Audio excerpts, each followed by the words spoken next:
Welcome to the Gals Guide to the Galaxy podcast, where a group of gals gather for you one cool thing around our topic of the month. Is it ancient history? Is it breaking news? Is it safe for work? Well, that's up to each gal. All we know is that... Fasten your seatbelts. It's going to be a bumpy night. Welcome back. I'm Kim, and it's painting month at Gals Guide. I'm joined by Leah, Bonnie, and Rebecca talking about our one cool thing. We've already talked about Antrice Wood and her Savvy Painter podcast. Before we dive back in, let's get to know something random about our gal pals. All right, so here we go. Diving deep, ladies. Do you feel the naked depiction is equal between men and women in art? I will take it first because apparently I giggled first. You did giggle first. They're like, the word naked go... No, because I really don't think it's even, is kind of what it is. It's kind of like, no it's there's not. far, like... It can't be. Exactly. Because, like, okay, so you think of the naked dudes in paintings. I mostly think of sculpture, right? Yeah. I don't think of many naked dudes in paintings, but I think of a lot of naked women in painting, for crying out loud. Mm-hmm. Like, way too many. Bonnie always has the one of having a cheeky one out, just for no reason. A woman in a painting just having a boob sticking out. That's what you do on a Tuesday. Oh, I'm like, eating. Right? I'm just sitting here, blah, blah, blah. What? My favorite one's from, like, the Renaissance or something. There's this lady who's just pinching her buddy's nipple. Like you do. Just for no reason. Right, exactly. They're both just topless, just pinching a nipple. Like, You know, that's how they check the weather. I've had a lot of girlfriends. We've never done this. I don't know. Was there a memo we missed or something? Like, I don't... Something got lost in translation. I think so. Yeah. I see far more naked ladies in art than I see naked dudes. And I don't think it's fair. And you know what? My gay male friends agree with me. My husband doesn't, but my gay male friends do. So I know Bonnie knows like a ton of art. So before, is it just because there's way more women? Like, is everyone naked and there's just way more women? Right. Or are the men clothed? Sorry, not to interrupt, but I was just like follow up with that. I think usually the men are clothed because there's like several paintings where it's like that's the whole point is to look at the woman and she's like surrounded by men or servants or whatever other objects Snakes or whatever. in all fashion. Right. Yeah. Or if you think of portraits, there are far more portraits of men, it feels like, than there are portraits of women. Mm-hmm. Not necessarily true, but you know what I mean? Having your portrait painted, you got to be a very high society lady, where you can kind of just be an officer in the military, you know what I mean, and get your portrait painted if you were a dude in the olden days. Women are often used as like allegory in painting and art.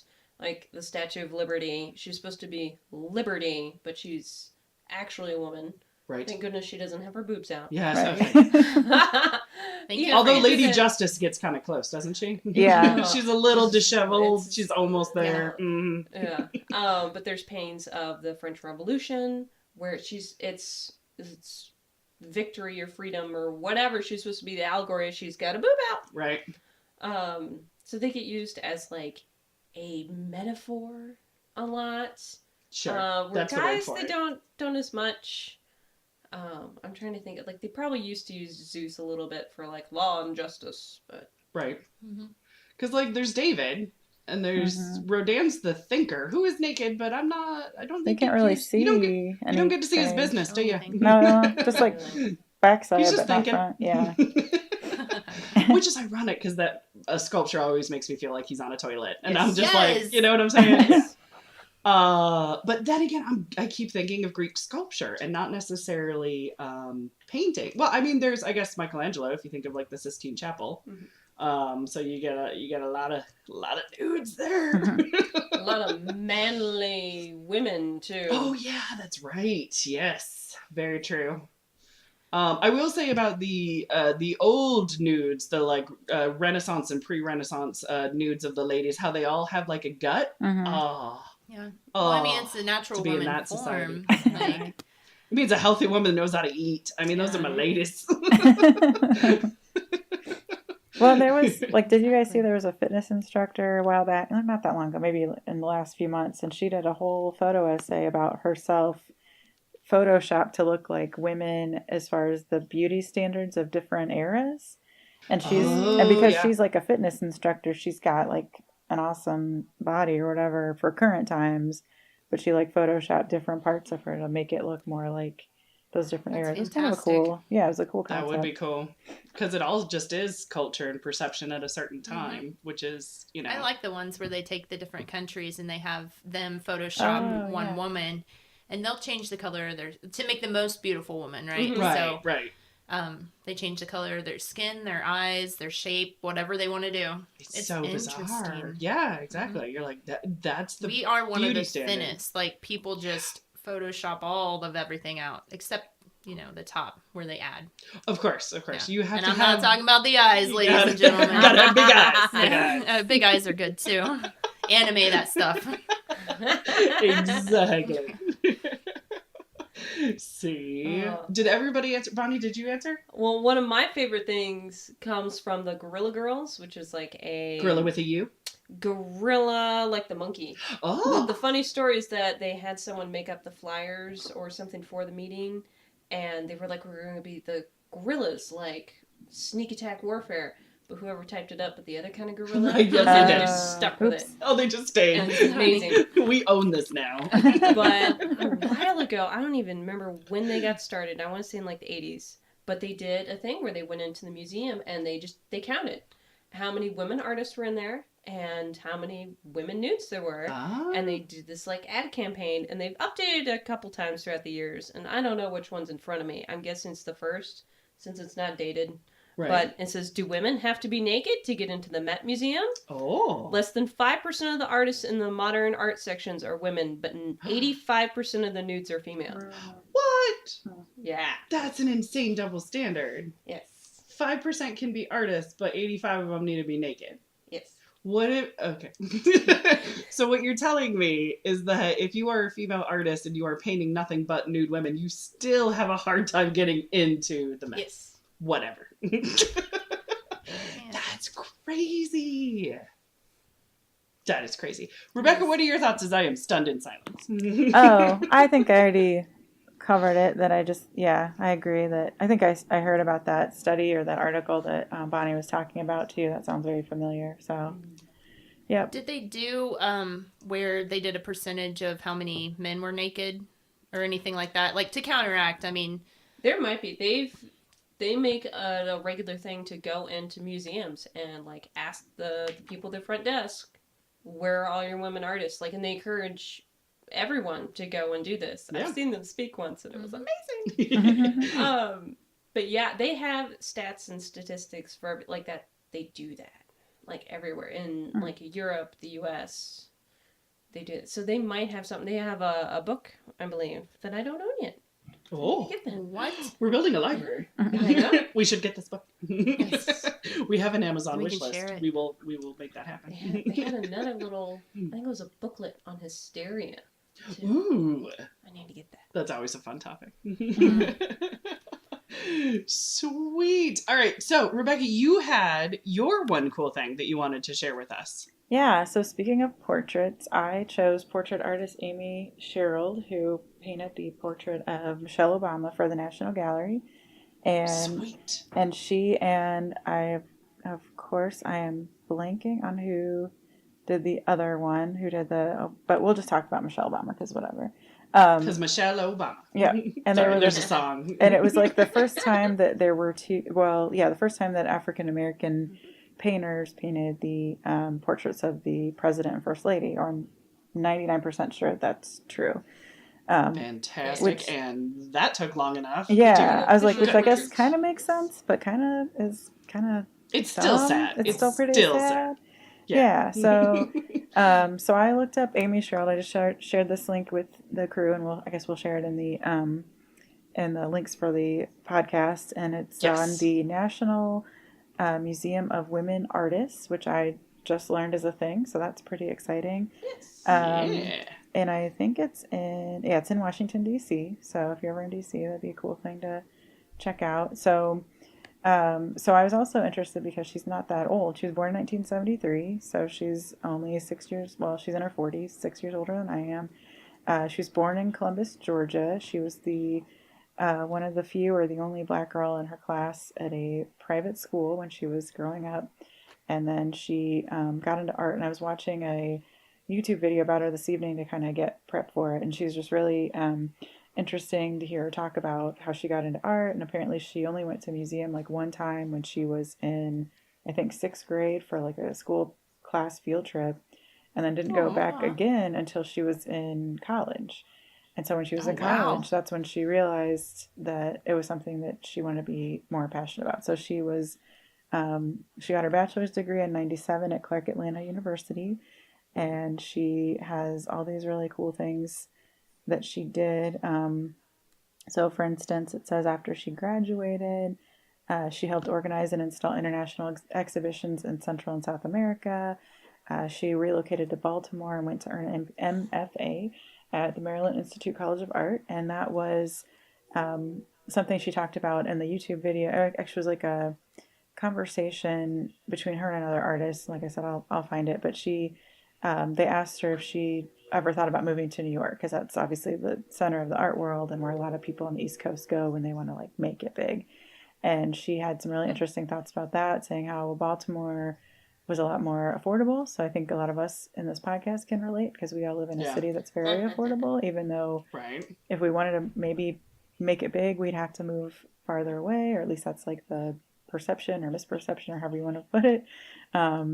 But we all, and because she mentioned, I think she said she had a studio apartment that was like $900 a month. And she was talking in either New York or DC. Oh, wow. Yeah. And everybody in that room gasped. Because it's like, she's like, I could afford to be an artist. And she worked as a waitress at a restaurant. And she said it was like, she moved her way up through that world as a server. And she said she was working for a restaurant that was winning like James A. Beard Awards and stuff. So it was, so she wasn't just like diner waitress, but she was but she made enough money doing that she could afford to live in that city and also do her art. And then eventually she made enough money doing art where she didn't have to be a waitress anymore, which is pretty cool, of course. So she can also kind of create her own hours too, right? Oh yeah, totally. Like that's exactly what I think a lot of creatives do, that as like a side job or as their job until they get to a point where they don't have to do it anymore.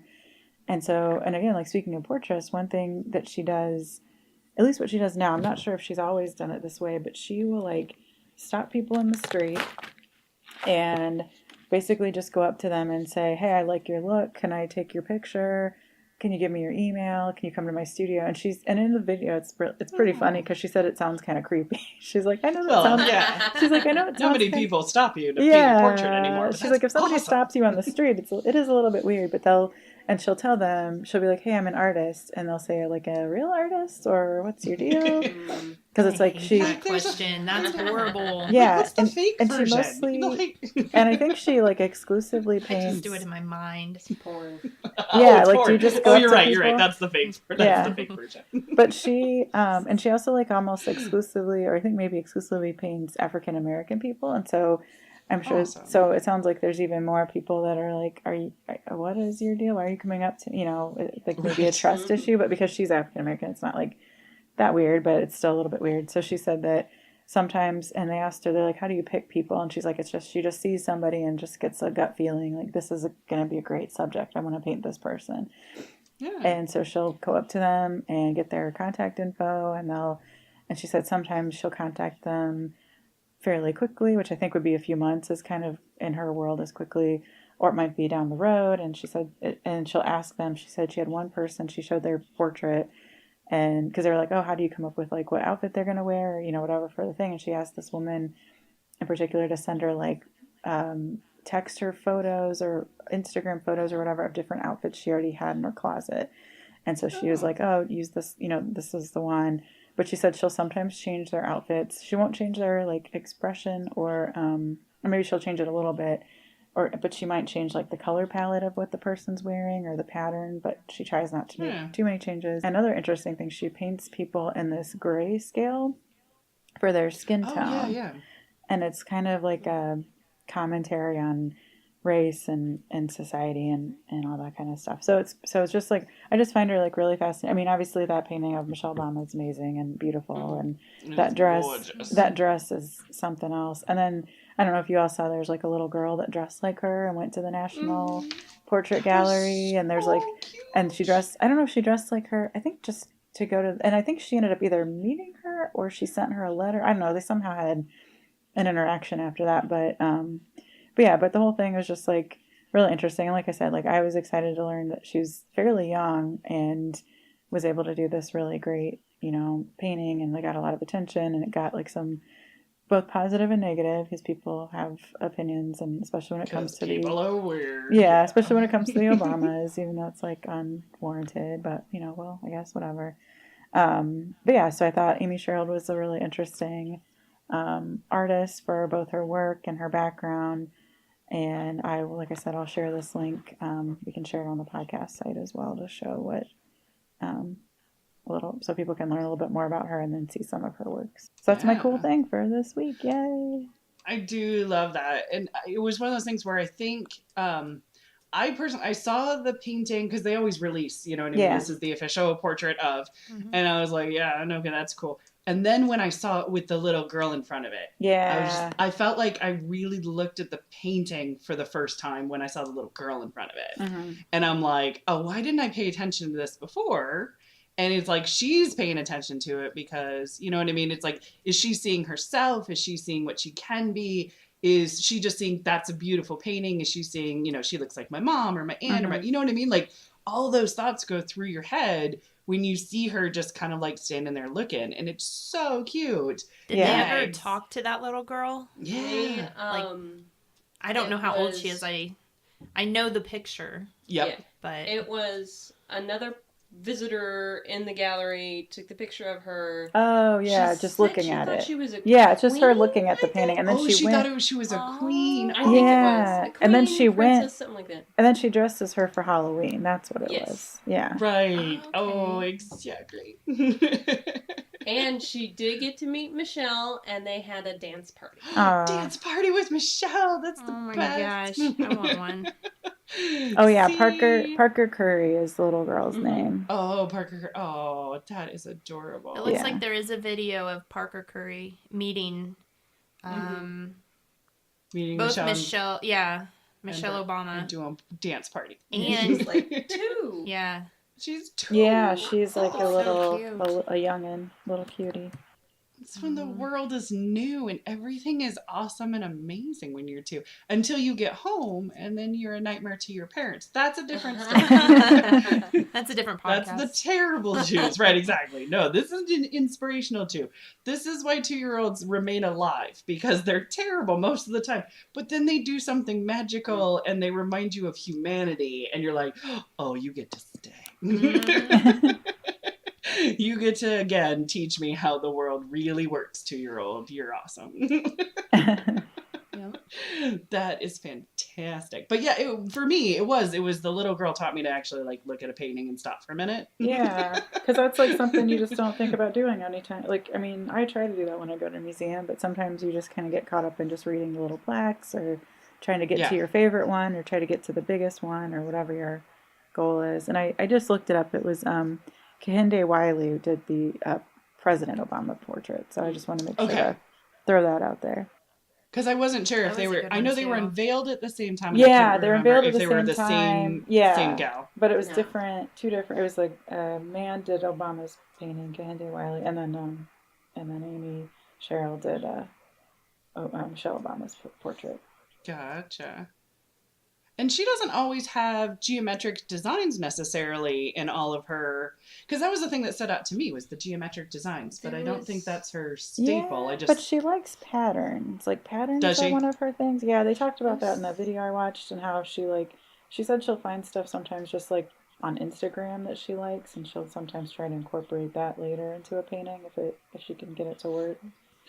Nice. But it's not always though. Like it's a mix of different things that she does. I like that she really does try to hold true to the person's personality, because I mean, she's trying to tell their story with her eyes, and for someone to say, well, what do you dress them in? Well, I dress them in their clothes. Right, exactly. Because it's their story. Right. You know, and I respect that a lot. And it's also like them looking at the viewer as opposed to the viewer. It's like kind of like we were talking about earlier with like male and female nudes and paintings. Usually it's like very male gazy, where the woman's kind of looking off into space, and then the man, so the viewer like is looking at her, but she's not looking back. And in Amy's pictures, it's like the person is looking at the Just person straight looking at- at They're it. looking right back at you. Yeah. I liked those. Those are actually my favorite because those are kind of like, they're daring. And she look away. She also said it's Dang. like it's kind of based on the photography style of maybe like I think like she said like the 20s and 30s, because that was the first not so time. much like Anne Leibovitz or anything like No, that. no, but just like people could take pictures of their friends and family and in a way that maybe before, like even if they couldn't actually paint a person, they could still make art by taking a photograph.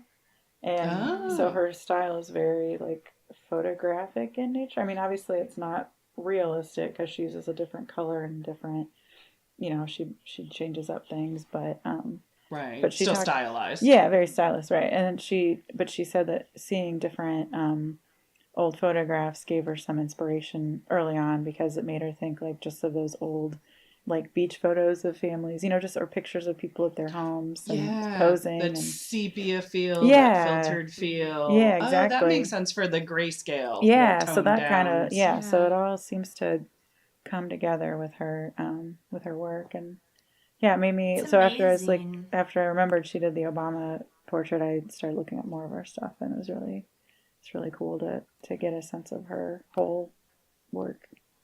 Just how real the clothes look. Like it's a 2-dimensional picture and it's supposed to look flat, but then like the clothes really pop and then the people look real.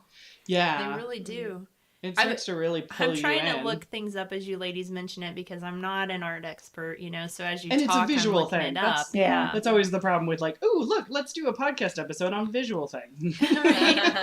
Well, Right. there's this one lady, like I was noticing everyone looks at the camera, but there's one where she's in this, it looks like a prom dress or a Cinderella dress, and she's holding a mirror, but her eyes are covered, and it's called The Fairest of the Not So Fair. Oh, the fairest of the not so fair. Oh, interesting. And that's really pretty too. Mm-hmm. I mean, even though you're not seeing her face because it's covered by a mirror, it's still pulling you in and engaging. Absolutely. And then just the, oops, here we go. Oh, it won't let you in. It Oh, won't now let you me can in. enlarge it. But is that, how she feels about herself? That person, does she feel like she's not pretty enough? So she, Right. I don't know. Exactly. When she's in a ball dress and ready to party. Right. She wants a dance party with Michelle Fairest Obama. of the not so fair. No, I absolutely dig that. Bonnie, did you have anything to add? Have you heard of her before? I had not heard of her before the portrait unveiling, and I was thinking there was something about the patterns on the dress meant something, but I can't recall what it is at this moment. It would not surprise me with something that is for the National Gallery. That is, oh, that's cool. It's Clockwork Orange. Sorry. It's an Amy Sherald Clockwork Orange variation. I think it had is it like the I just looked it I'll up. send that to her. Yeah, I'm looking it up to see. Oh, did you have what the geometric shapes meant? Yeah, Glamour did meant? an article. I have T-Rex arms in my type-ins right now. There's one called A Second Life that is really interesting because it goes off of feeling like you're someone else in the body that you were given. Oh, that's that one. Oh, Yeah. Okay, gotcha. So I'd look up A Second Life. I'll let you think about what it might look like, and then you guys can look it up. And Exactly. You can pull over to the side of the road. don't be driving while you're doing this. Listen to it as a podcast like I do, and then look up all these names when you're done. Right, exactly. Safety first. So I guess part of it was like the dress itself was inspired by quilt masterpieces made by the women of Gee's Bend. So it has that kind of historic element. Nice. So I guess it was just the dress itself already had some of those elements in it. Okay. Gotcha. I thought there was more to it too, but maybe that's it. Maybe that's the magic of it. Yes. Less is more. I dig it. No, it's definitely a painting that pulls you in, and do you feel like a tool that it took me a couple of views at it to really kind of be like, hey, wait a second. But then I will also say, in relating to paintings and presidents, the whole Bush Jr. painting thing. Oh, yes. So he started painting, and I was looking at them going, well, these are horrible. And so I was passing judgment because I really didn't like Bush Jr.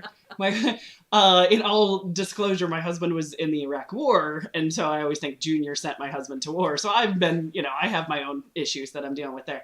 But then later, I learned that Bush was painting family members whose sons or daughters died in the war. Yeah. And I went, that is haunting.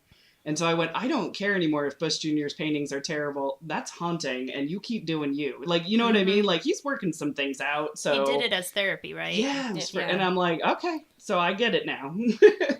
And then Churchill painted a lot, too. Not president, but prime minister. But he painted a lot. And so I'm just like going, there's something to it. So if Michelle starts painting one day, that would be fascinating. Amazing how awesome that would be. This was, of course, would be after like her presidential run. Right, exactly. Jeez. Yeah. We need her to run for after president she's already first. president. Give her 2 terms.